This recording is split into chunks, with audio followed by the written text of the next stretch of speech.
Hello wadau wetu wa KingoFarm. Karibuni tena kwenye ukurasa wetu. Leo hii nataka nikupe njia rahisi au kanuni rahisi, lakini ni kanuni bora sana ya kutengeneza chakula kwa ajili ya kuku wa kienyeji. Watu wengi wakija hapa shambani kwetu, au wale ambao pia huwa mnaona video zetu, wengi huwa mnasema hawa wengine wanasema hawa sio kuku wa kienyeji. Sisi hapa tuna kuku aina 3. Kwa sasa tuna kienyeji pure, tuna chotara, kwa chotara tuna Tanbro pamoja na Saso.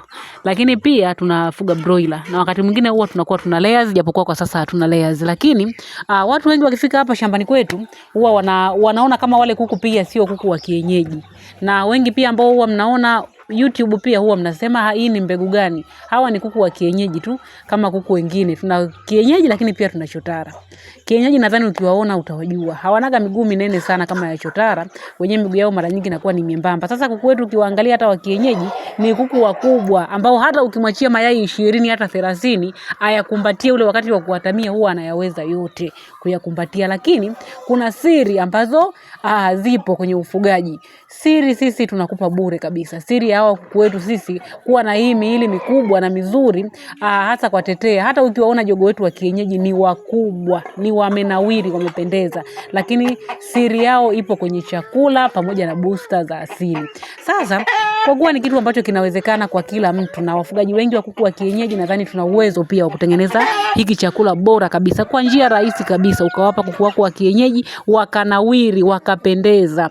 Nakumbuka kuna mfugaji mmoja nilikutana naye na kuku wa kienyeji wengi, akaniambia kuku wake yeye ni wadogo, yani ni wadogo. Niliwaona kweli ni wadogo, akawa anasema ni mbegu mbaya.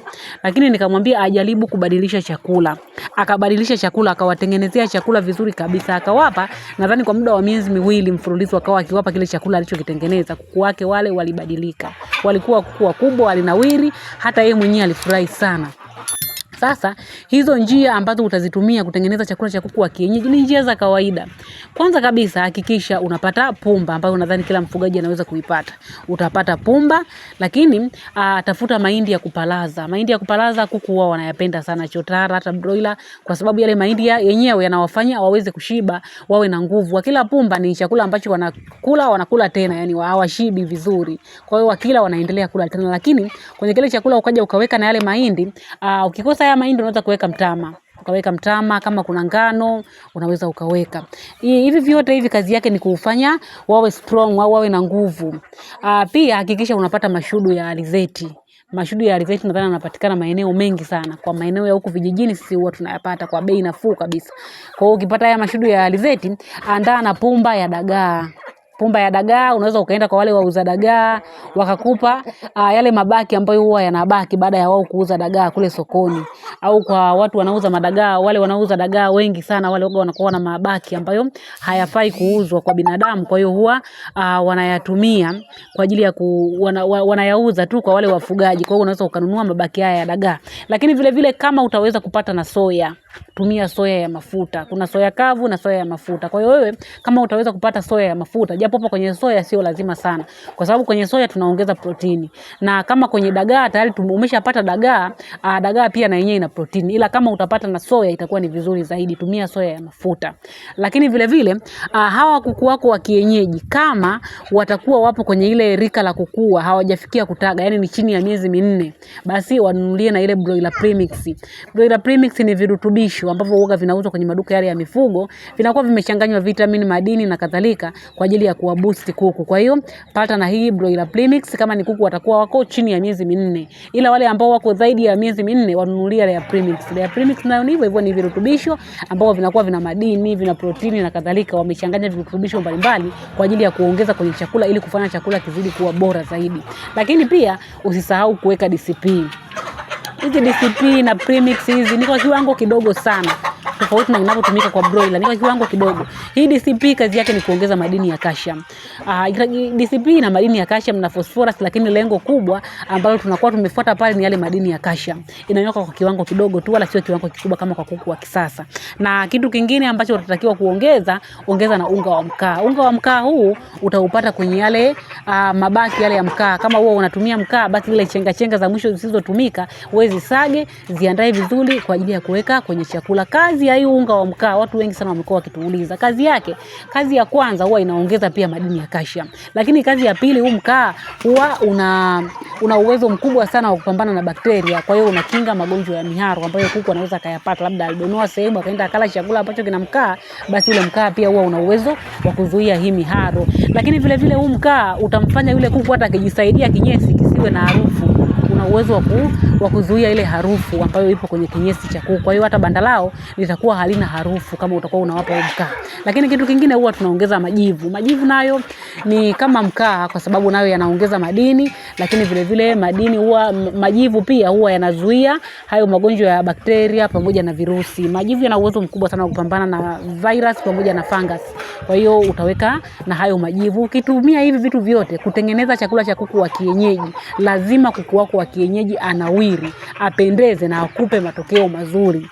Kwa wale ambao wanadhani kuku wa kienyeji wanataga mayai machache, basi leo hii nikupe habari njema. Kwa kuku wa kienyeji wana uwezo wa kutaga mayai mengi kuliko wewe unavyodhani. Watu wengi wanadhani kuku wa kienyeji anaishia mayai 20 au 15 ndio wametaga sana. Hapana. Kuku wa kienyeji ukimtengenezea hiyo formula ambayo nimekupa, ukatumia vipimo sahihi, atakutagia mayai mengi sana, atakushangaza. Atataga mayai mengi sana. Hata baada ya kuatamia atataga tena mayai mengi sana. Atakuwa ni kuku mzuri aliyenawiri, na hata mayai atakutagia mengi na ambayo yana ubora wa hali ya juu. Lakini pia kwenye kuongezea kingine, hapo kwenye hicho chakula unaweza kuongeza na majani mbalimbali ambayo yamekaushwa. Kama unaweza kupata majani ya mlonge, huwa yana protini, yana madini, unaweza ukayaanika kivulini yakakauka vizuri, ukasaga ule unga wake, ukamwekea kwenye chakula. Lakini sio tu majani ya mlonge, hata maganda ya ndizi ukaanika ule unga wake ukausaga, ukaongeza kwenye chakula kwa ajili ya kuongeza virutubisho ili aweze kupendeza kuku wako awe na afya bora. Jamani, ukiyaona majogoo yetu ambayo yana miezi 3 ya kienyeji ni makubwa, ambayo hata mtu akija anayashangaa. Na asili kubwa ni hicho chakula ambacho tunawapa, lakini vile vile tumekuwa tukiwapa sana booster za asili pamoja na vitamin za asili.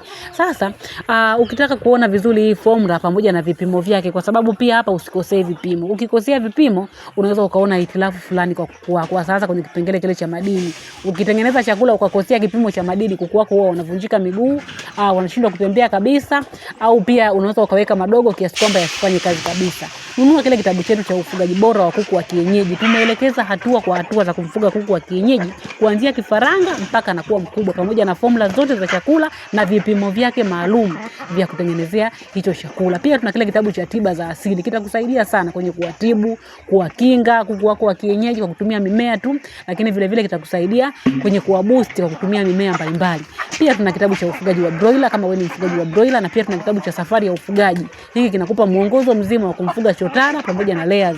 Lakini vile vile tuna kile kitabu cha booster za asili. Kama kuku wako unataka wawe na nyama nyingi au kuku wako watage mayai mengi, tuna zile booster pamoja na ratiba kamili ya kuwaboost kila siku, kuanzia labda umeanza Jumatatu, Jumanne, Jumatano mpaka mwezi mzima. Mwezi wa kwanza, wa pili, wa tatu utaona maelekezo yote ya jinsi ya kuwapa vitu vya asili kila siku, ili kuku wako waweze kutaga mayai mengi au waweze kuwa na uzito mkubwa. Kama ni broiler, ni chotara, inategemea na aina ya kuku ambao unawafuga.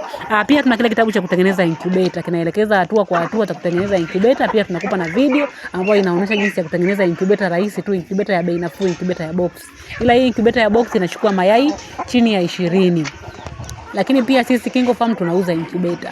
Kama unahitaji incubator, tutafute, tunakusafirishia popote ulipo. Wewe utalipia nauli ya mzigo. Incubator zetu ni nzuri, na sio hizi incubator za Kichina. Zinafanya vizuri sana. Ukinunua kwetu, tutakuwa pamoja na wewe tangu unapoweka mayai mpaka utakapopata vifaranga. Tutakuwa tukishirikishana. Kama kuna changamoto utauliza. Ni incubator nzuri na zina ufanisi wa zaidi ya 90% kwenye kutotolesha vifaranga.